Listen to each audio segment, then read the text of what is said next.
जब नबी करीम रऊफ़ुर रहीम पढ़िए सल्लल्लाहु अलैहि वसल्लम की उम्र मुबारक 6 साल हुई तो सैयदा आमना ने मदीना तैयबा का सफ़र किया। ये इसलिए किया कि मैं अपने खामद की कब्र पे जाऊं, और पहुंची। अब सोचिए कि उस वक्त सैयदा आमना के जज्बात के आलम क्या होंगे कि जब खुद नबी करीम सल्लल्लाहु अलैहि वसल्लम को साथ लेकर उनकी कब्र मुबारक पे पहुंची, किस तरह रोई होंगी, किस तरह सैयदा आमना ने अपने दुखड़े सुनाए होंगे कि देख अब्दुल्ला, जिस बेटे की खुशियों में तू फिर रहा था, जिस बेटे के मुस्तकबिल के लिए तू तिजारत करने गया था, आज वो बेटा तेरी कब्र पे हाजिरी देने आया है। उठ अब्दुल्ला, एक बार मुलाकात तो कर, एक बार देख तो सही कि तेरा बेटा कितना हसीन है, तेरा बेटा कितना जमाल वाला है, तेरा बेटा इतना मुबारक है कि जब इसकी विलादत हुई है तो एक जर्रा बराबर तकलीफ नहीं हुई। जब इसकी विलादत हुई है तो पहला कलमा इसकी जुबान में ला इलाहा इल्लल्लाह जारी हुआ है। ऐसे ही कुछ जज्बात लेकर सैयदा आमिना अपने महबूब हसीनो जमील और नूरे मोहम्मद के पैकर अब्दुल्ला की कब्र पे हाजिरी लगवाई। वापसी एक मकाम है, मकाम अबवा। मैंने वो देखा है, मक्का से मदीना जाते हुए हमारे ड्राइवर ने गाड़ी खड़ी की और कहा कि देखो भाई ये मकाम है, और वहाँ वो ज़रा चढ़ाई पर है, सैयदा आमना की कब्र मुबारक है। अब आप देखें कि वापसी पर मक्का और मदीना के दरमियान ये एक बस्ती है अबवा। उस वक्त भी वहाँ कोई ख़ास आबादी नहीं थी और अब भी वहाँ कोई ख़ास आबादी नहीं है। वहाँ अचानक आप हार्ट अटैक वाली कैफियत समझ ले कि सैयदा आमिना बीमार हो गई और लेट गई। पता चल गया कि अब मैं यहां से आगे जा सकती, बोलो ना, मैं यहां से आगे जा सकती। उस वक्त नबी करीम सल्लल्लाहु अलैहि वसल्लम का हाथ पकड़कर, साथ आपके एक लौंडी थी, गुलाम थी औरत, उम्मे ऐमन, उसके हवाले किया और कहा कि ये मेरी अमानत है, इसको इसके दादा अब्दुल मुत्तलिब के हवाले कर देना, उस तक पहुंचा देना। अब मैं यहां से आगे नहीं जा सकती। उस वक्त भी रिवायात में आता है कि सैयदा आमिना कभी आसमान की तरफ देखती थी और कभी हुजूर की तरफ देखती थी, बार बार चूमती थी, सीने से लगाती थी। 24 साल उम्र है, 25 साल 26 साल होगी सैयदा आमिना की इस वक्त, बड़ी जवानी में। कभी हुजूर को चूम रही हैं, कभी सीने से लगा रही हैं, कभी माथा चूम रही हैं, और फिर ये सोच रही हैं कि पहले बाप नहीं था, अब मैं भी दुनिया से जा रही हूं, मेरा बेटा क्या नसीब लेके आया है, इसका क्या बनेगा। इन्हीं कैफियत के साथ वो दुनिया से रुखसत हो गई। अब सोचिए कि उस वक्त नन्हे मुस्तफ़ा के दिल पर क्या गुजरी होगी। अब्बे का गम भी था, उम्र 6 साल है, उम्र मुबारक 6 साल है। और ये भी अजीब बात है कि उस वक्त आपको एक दिलचस्प बात बताऊं, कब्र कैसे बनी कोई किसी रवायत में जिक्र है, न जाने उन्होंने कैसे बनाई, हजरत उम्मे ऐमन ने कैसे लोगों को बुलाया, क्या बात हुई। बहरहाल जब कब्र बन गई तो ये हजरत उम्मे ऐमन का बयान है कि मैं लेके उंगली पकड़ी चली, आगे गई, थोड़ी दूर नीचे देखा हुजूर कोई नहीं है। मैंने कहा कहाँ गए, वापस आके देखा तो अपनी माँ की कब्र के ऊपर लेटे हुए हैं हुजूर नन्हे मुस्तफ़ा और रो रहे हैं। तो सैयदा उम्मे ऐमन ने कहा बेटा चलो, तो कहने लगे मेरी माँ किधर है, मैं अपनी अम्मा के बगैर कैसे जाऊं। यहां तक मेरी अम्मी मेरे साथ थी, अब मेरी अम्मी साथ क्यों नहीं है? तो बताया गया कि तेरी अम्मा भी वहां जा चुकी है जहां तेरा अब्बा पहुंच चुका है, अब तेरी मुलाकात क़यामत वाले दिन होगी। 8 साल की उम्र मुबारक को पहुंचे तो लाड लडाने वाला, कंधों पर बिठाकर फख्र फरमाने वाला दादा अब्दुल मुत्तलिब भी दुनिया से गुजर चुका है। इसमें क्या हिकमतें हैं मैं आगे चलकर बताता हूं, पहले एक रवायत समझ लें। आज उम्र 6 साल है अम्मा की वफात पर। बोलो भाई कितनी उम्र मुबारक है? 6 साल। जब हुजूर की उम्र 56 साल हुई, 50 और 6 56 साल, एक गजबे से वापसी आपका गुजर मकाम अबवा से हुआ तो सहाबा कराम से फरमाया कि ए सहाबा, अगर तुम इजाजत दो तो मैं अपनी अम्मा की कब्र पे हाजिरी लगवा लूं। तो सहाबा ने कहा जी बिल्कुल, आप जरूर लगवाएं। तो आप सहाबा को साथ लेकर आए। अब मैं तो बैठा इस तरह हूं कि आपको नक्शा करके बिठा नहीं सकता। यूं समझे कि जैसे फरीदी साहब का एक घुटना ऊपर है ना, हजूर ने दोनों ऊपर करके बैठे, ऐसे ही, और यूं हाथ आगे यूं घुटनों के ऊपर रखे और अपना सर आपने अपनी घुटनों में दे लिया और फिर आप ऊंची ऊंची रोने लग पड़े। 56 साल उम्र है। यहां तो तीसरे दिन मां बाप की कब्र भूल जाती है। आज अब्बे की लाश, हमने तो बाप की लाश पर बच्चों को लतीफे सुनाते देखा है, और बच्चा भी 24 साल की उम्र का, अब्बे की लाश पड़ी है, अभी दफन नहीं हुआ और वो लड़कों को लतीफे सुना रहा है। तो समझ आई है नहीं आई? अब तो माशाल्लाह मैं कभी कभी सोचता हूं कि ऐसी ये इंसान जमे नहीं या सब जम लेने। अब्बा रोक टोक करने वाला हो तो बेटा दुआ करता है कि या अल्लाह ये घरों निकले तो वापस ही ना आवे, ऐसी जगह एक्सीडेंट होवे दूजा सा ही ना आवे। आज तो इस किस्म के सांप पैदा हो चुके हैं जनाब, और वो जिनका हमने कलमा पढ़ा है उनकी शान 56 साल बाद, 50 साल बाद, उस वक्त 6 साल उम्र थी, 50 साल बाद अम्मा की कब्र पे हाजिरी दी है। और हमें फरमाया हर जुमे कब्रिस्तान जाया करो। तो कुछ सुभान अल्लाह ते आखो। तो सारे फातिहा पढ़ने वाले आए बैठे हो। हमें फरमाया हर जुमे जाओ, खुद 50 साल बाद पहुंचे। क्यों? उम्मत को दीन पहुंचाना था।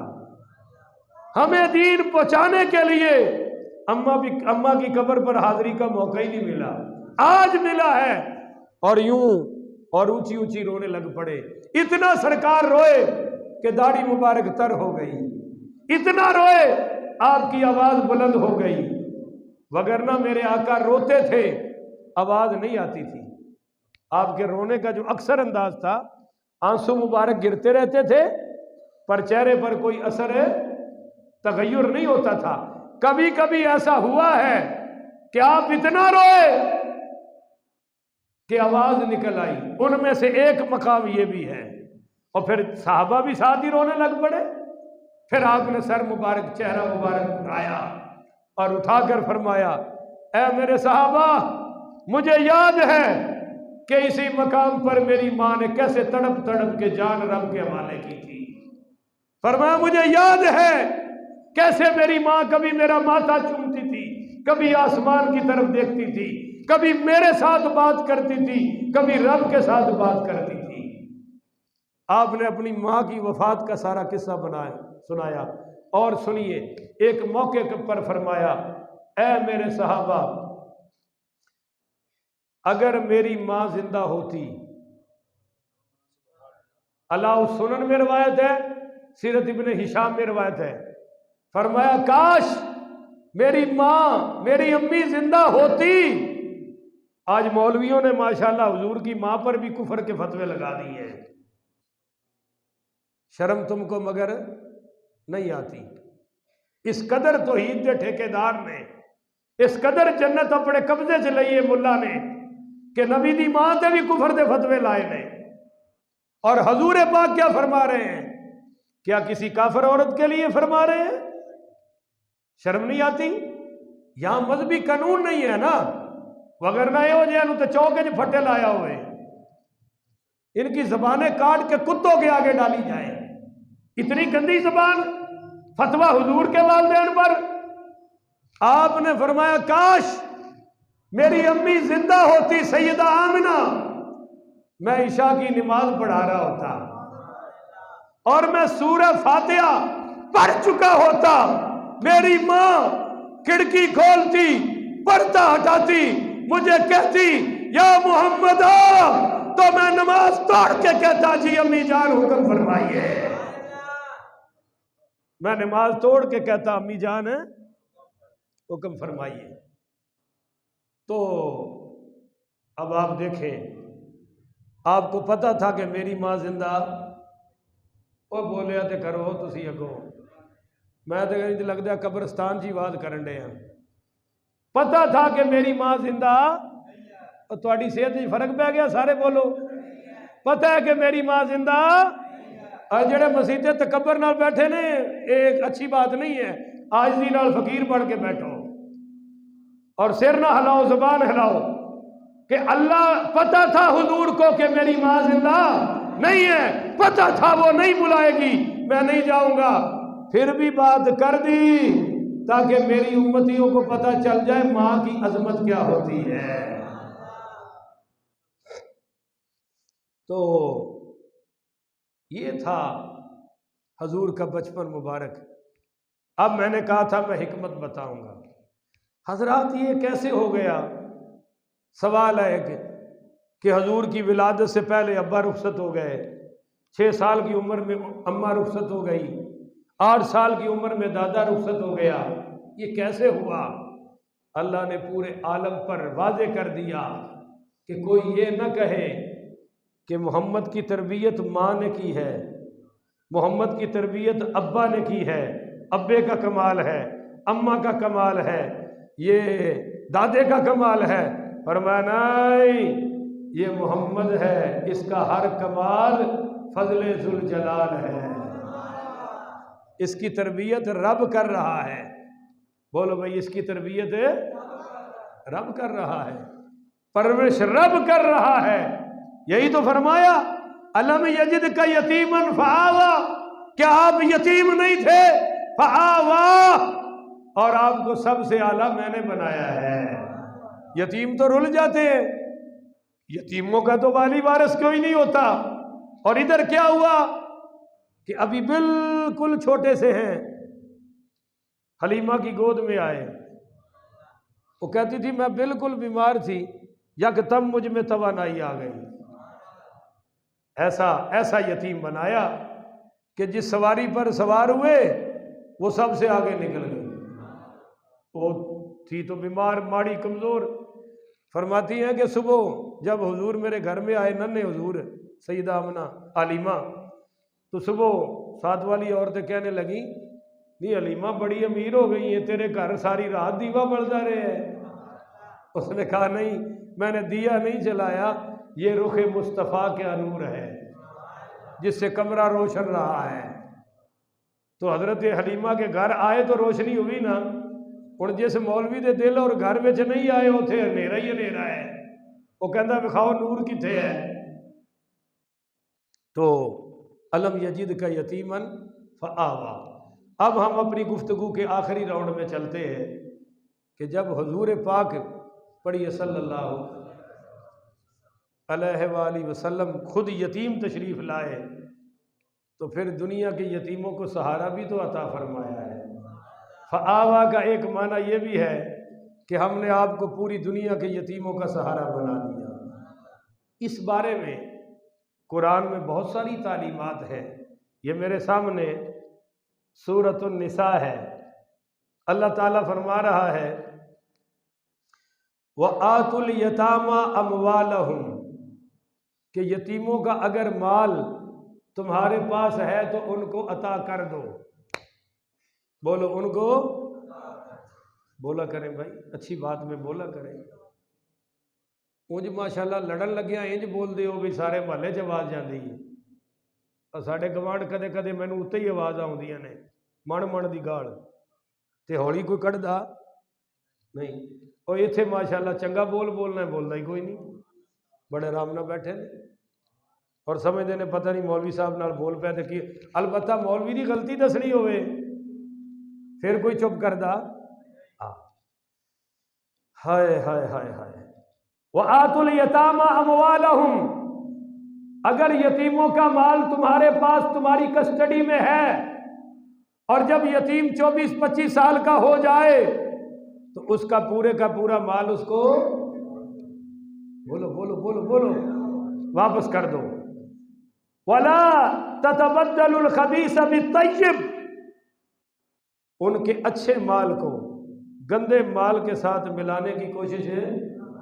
वला ततबद्दलु, तब्दील ना करो, अल खबीस बित्तय्यब, खबीस माल को पाक माल के साथ, कमज़ोर को अच्छे माल के साथ तब्दील बोलते जाओ ना भाई।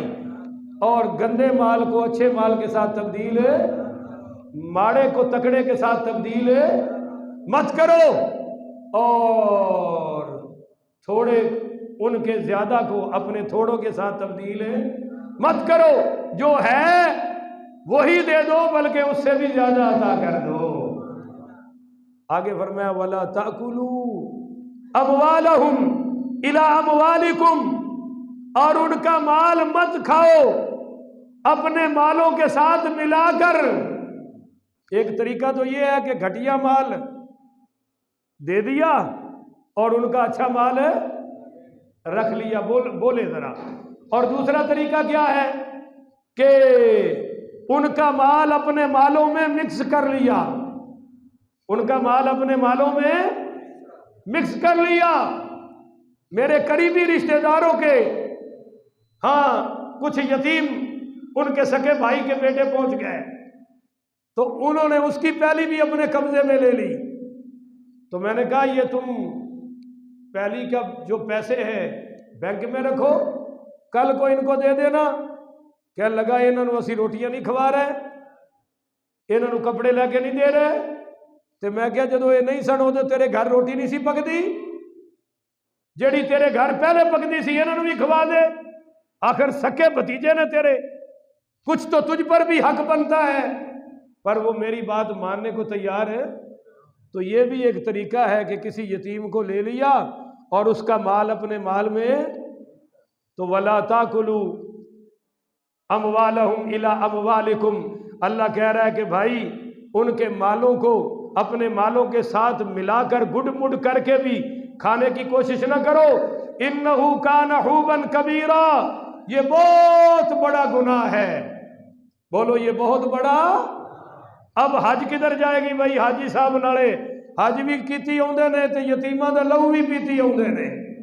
अब हम मौलवी भी है, दाढ़ी भी है, पगड़ी भी है और यतीमों का माल खाने से बाद भी नहीं आ रहे। तो इन्नहु कान हुबन कबीरा, ये बहुत बड़ा गुनाह है जो तेरी सारी नेकियों को खा जाएगा। तो ये सूरत निसा का जो पहला रकू है ना, अभी तो टाइम नहीं है कि मैं सारा बयान करूं। आपसे अपील है कि अपने अपने घरों में जाकर इसका तर्जमा जरूर देखिएगा। यतीम लड़कियों यतीम लड़कों के सारे मसाइल इसमें आ गए हैं। चलते चलते अल्लाह ताला ने यह भी मना फरमाया है कि किसी यतीम बच्ची से महज इसलिए निकाह करना कि इसका माल, बोलो हाँ माल भी आ जाएगा, बच्ची भी आ जाएगी और बोलो माल भी। या यतीम लड़के को इसलिए अपना रिश्ता दे दिया कि सारा माल इधर आ जाएगा।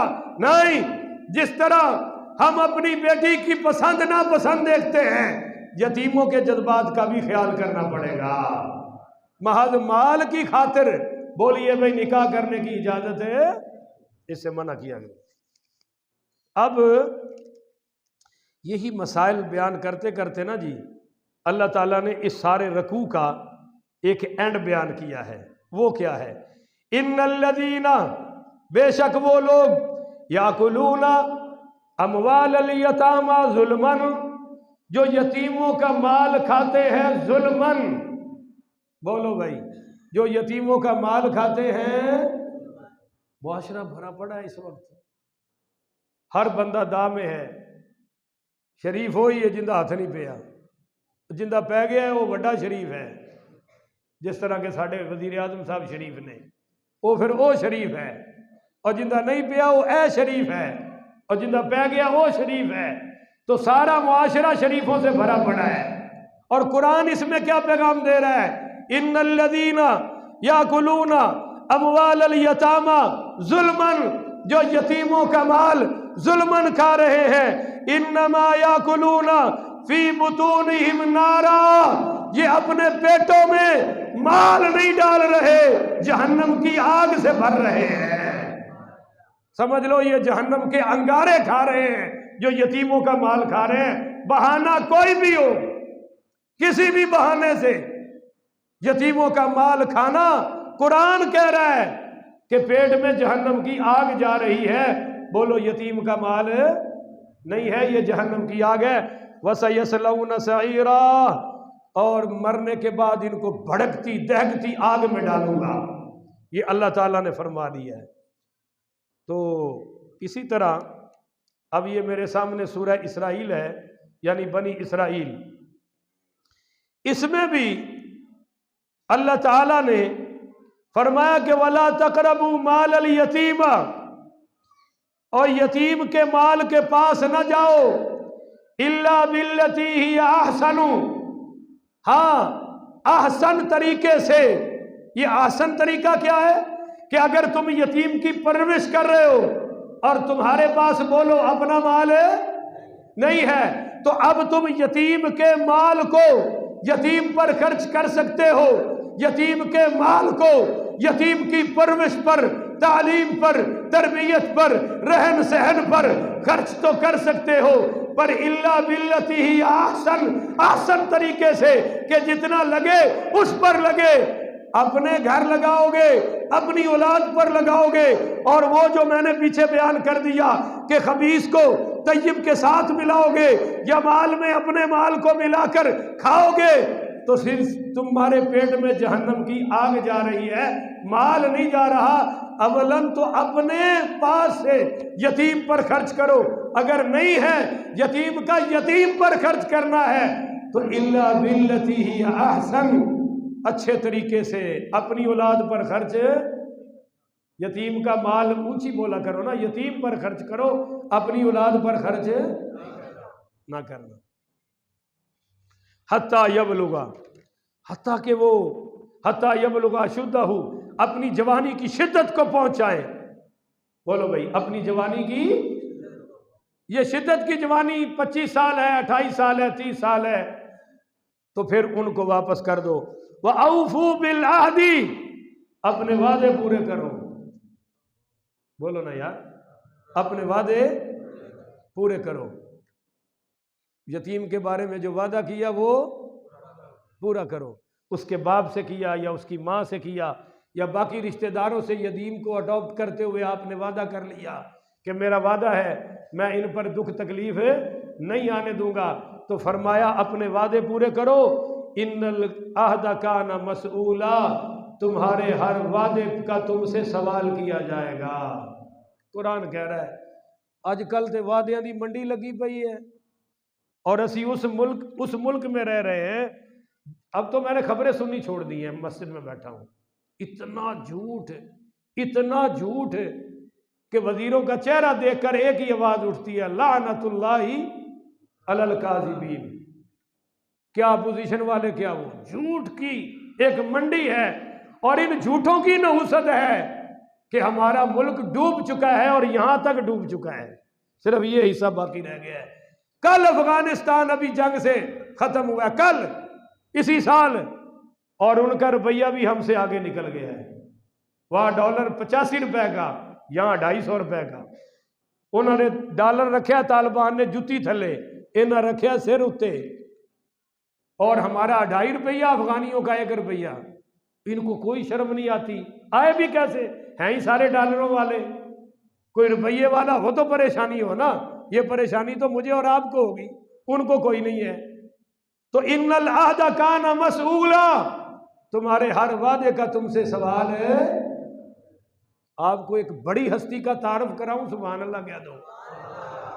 बड़ी हस्ती, बड़ी, इतनी बड़ी कि फर्शों पर बोले अल्लाह उनके बोल कुरान बना देता है। मेरी मुराद सैयदना उमर फारूक। वो ना नहर का पुल टूट गया, नहर का पुल टूट गया, उसमें से एक बकरी का बच्चा गुजरा, उसकी टांग फंस गई, निकालते हुए टूट गई। इस पर हजरत उमर पूरा हफ्ता रोते रहे हैं। सुन रहे हो?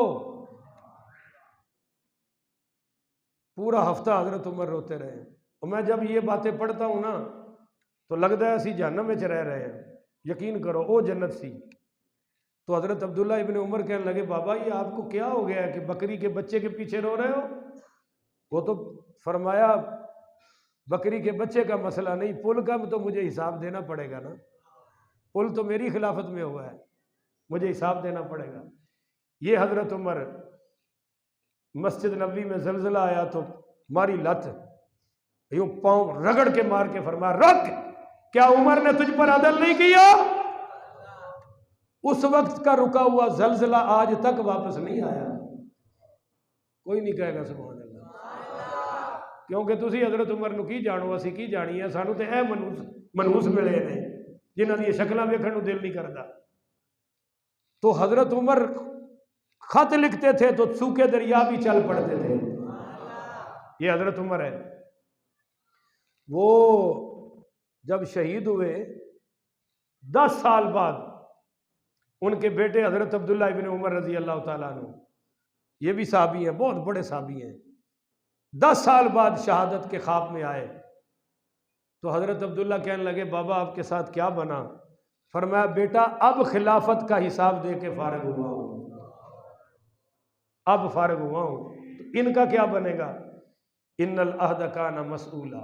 अब चूंकि टाइम ख़त्म हो रहा है तो मैं एक दो रवायात आपको अहदीस सुना दूं।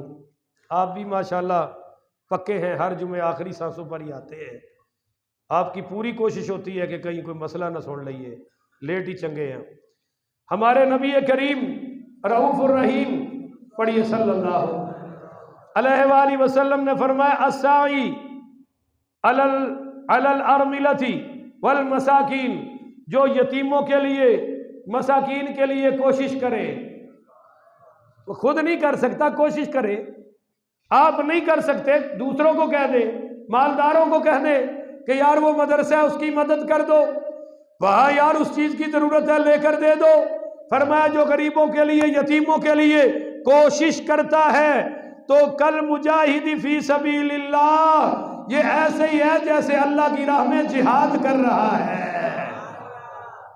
और वकल्लदी यसूमुन नहार, ये उस शख्स की तरह है जो रोजाना दिन को रोजे रख रहा है। कुछ ही क्या छड़ो सुभान अल्लाह। और फरमाया व यकूमुल लैल, ये यतीमों के लिए गरीबों के लिए कोशिश करने वाला ऐसे ही है जैसे सारी रात अल्लाह अल्लाह करने वाला है। अल्लाह अकबर, गज के बोलो।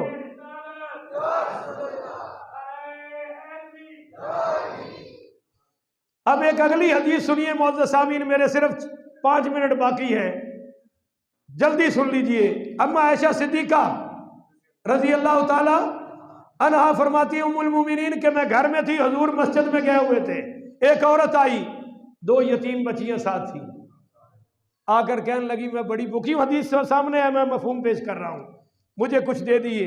अम्मा जी फरमाती है मैंने तलाश किया, मुझे 2 खजूरें मिल गई। वो इतनी भूखी थी बच्चियां, उसने एक खजूर एक बच्ची को दे दी, दूसरी वो दोनों खा गई और वो खुद भूखी रह गई। तो मैंने कहा बहन ठहरो, मैं और तलाश करती हूं। फरमाती है मैंने सारा घर तलाश किया, आधी खजूर मिली, मैंने दे दी। मैंने कहा तुम खा लो, बच्चियों ने तो खा ली है।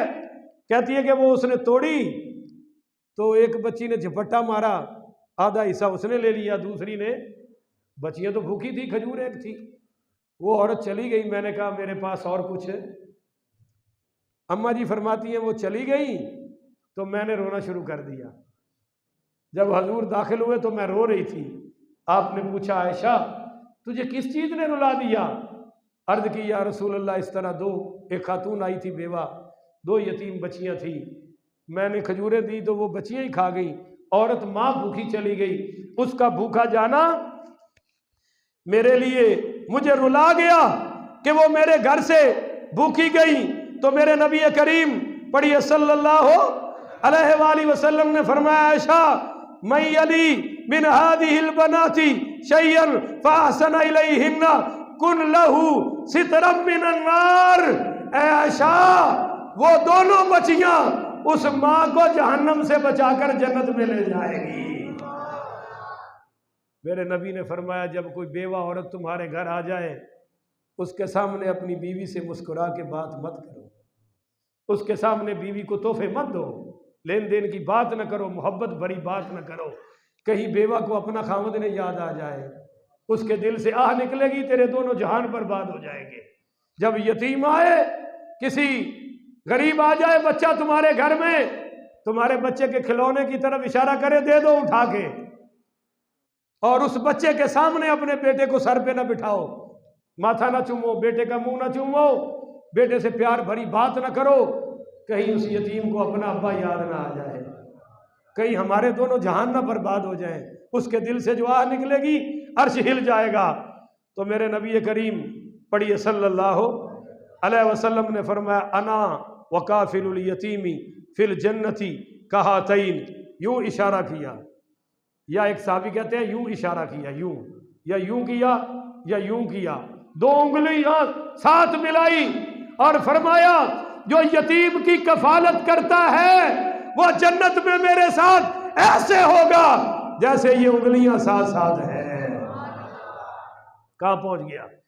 आपने फरमाया, जो यतीम के सर पर हाथ फेरे और सर के नीचे जितने बाल आ जाएंगे, अल्लाह उतने इसके गुनाहों को माफ फरमा देगा।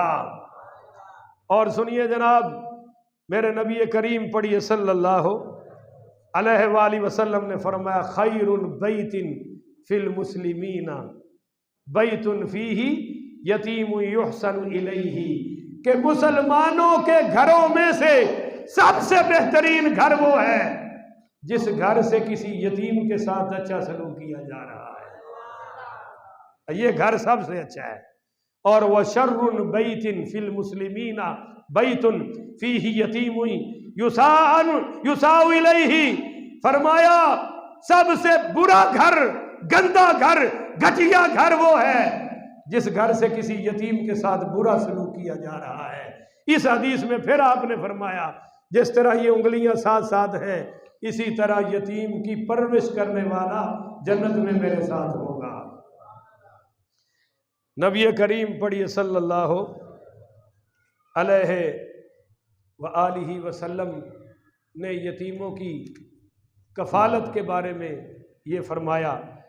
और कुरान में जो जहन्नमियों की सिफ्त है, अराइतल्लज़ी युकज़्ज़िबु बिद्दीन फ़ज़ालिकल्लज़ी यदउल यतीम, अराइतल्लज़ी, देख मेरे महबूब उसको, युकज़्ज़िबु बिद्दीन, जिसको क़यामत की कोई परवाह, फ़ज़ालिकल्लज़ी यदउल यतीम, जो यतीमों को धक्के मारता फिर रहा है। आगे आ रहा है ना, चलो मैं तर्जुमा पूरा करके बात खत्म कर दूं। वला यहुद्दु अला तामिल मिस्कीन, ये भी जहन्नमी है जो किसी गरीब को खाना खिलाने की तरगीब है। मैं हर जुमे आपसे कहता हूँ, मदरसे में बच्चों का ख्याल करो। यहाँ बैठे हैं वो अजीम लोग जो बड़ी मदद करते हैं, बड़ी खिदमत करते हैं, सब देखा करो। जब आपके बच्चों को कुछ देने का इरादा हो तो 10-10 रुपए उनको भी दे दिया करो, कोई फर्क नहीं पड़ने वाला।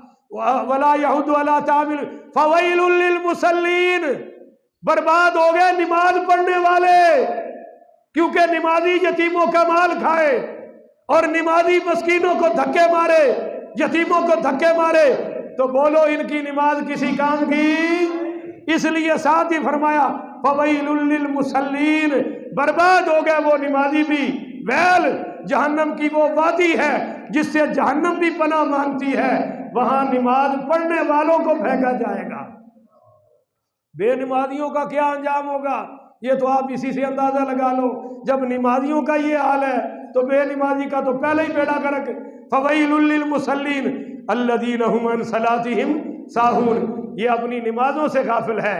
बदबख्त सजदा करता है रब को, फिर भी रिश्वत लेता है, भूल गया कि रब के खजाने भरे पड़े हैं। ये सजदा करता है फिर भी मिलावट करता है, ये सजदा भी करता है फिर भी झूठ बोलता है, ये सजदा भी करता है और फिर भी जनाब नाप तोल में कमी करता है। अल्लज़ीना हुम अन सलातिहिम साहून, ये अपनी नमाजों से गाफिल हैं। अल्लज़ीना हुम युराऊन व यमनऊनल माऊन, ये वो बदबख्त हैं जो इस्तेमाल की चीज़ भी किसी को देते, हाँ जी, ये नमक भी नहीं देते, मिर्च भी नहीं देते, मोटरसाइकिल गाड़ी मांग लो तो किसी को देते, को अगले का मर रहा हो ये नहीं देते, कहते ऐसी नहीं देनी भाई। तो इनके लिए बर्बादी है। तो ये चीज़ें हम जिंदा करें, खासकर गरीबों को, माड़ों को, यतीमों को। और एक लफ्ज़ याद रखें, यतीम कौन है? इत्थे ये भी मसला होया है कि बेवा औरत आके रो रही है मेरे घर आई, उस आख्या महल्ले वाले मैनू इन्ना दिता है कि मैं खुद साहिब निसाब हो गई हाँ, 2.5 लाख होने ते ज़कात पै गई। जो उन्हें मेरे को हिसाब कराया, मैं क्या तू तो बड़ी अमीर है, 2.5 लाख तेरे ते पै गई। वो कह लगी बच्चे मेरे किसी काम के नेड़े ही नहीं जाते। मैं क्या क्यों? उन्हें क्या महल्ले वाला दिता ही इन्ना है कि वो यतीम साहब माशाल्लाह किसी काम जोगा। बोलो तो सही ना। अम्मा ऐशा फरमांदी है मैं जिवें अपने बच्चों मारांगी उवें यतीमां नूं भी मारांगी, तरबियत वास्ते, क्योंकि मारना भी बच्चे नूं, बोलो, जरूरी है, तरबियत वास्ते। एक बात। दूसरी बात, मेरे नबी ने फरमाया कि ला यतुम बाद इहतलामिन, कि जिसको एहतलाम आ जाए वो यतीम नहीं है। उसी तो चूंकि बोलना ही नहीं माशाल्लाह भाई, जिसको एहतलाम आ जाए वो यतीम नहीं है, उसकी यतीमी ख़त्म। 9 साल 10 साल से जो ही बच्चा क्रॉस कर जाए वो कोई यतीम नहीं है, उसको मुआशरे में खड़ा करो, वो अपना काम काज करे, वो कुछ सीखे। इतना भी ना दो कि माशाल्लाह यतीम सारी उम्र ही यतीम रहे। यहाँ 25-25 साल के यतीम, 18-18, 16-16 साल के यतीम, वो जी यतीम है। मैं क्या इन जैसी सारे ही यतीम हैं, सारा मुआशरा ही यतीम है ना। तो यतीम कब तक है? जब तक नाबालिग है। जो ही बालिग हो गया, बोलो भाई वो यतीम है, अब उसको उसके पैरों पर खड़ा करो। तुसी भी उन खड़े हो जाओ, सुनता पढ़ लो। आखिर दावा ना।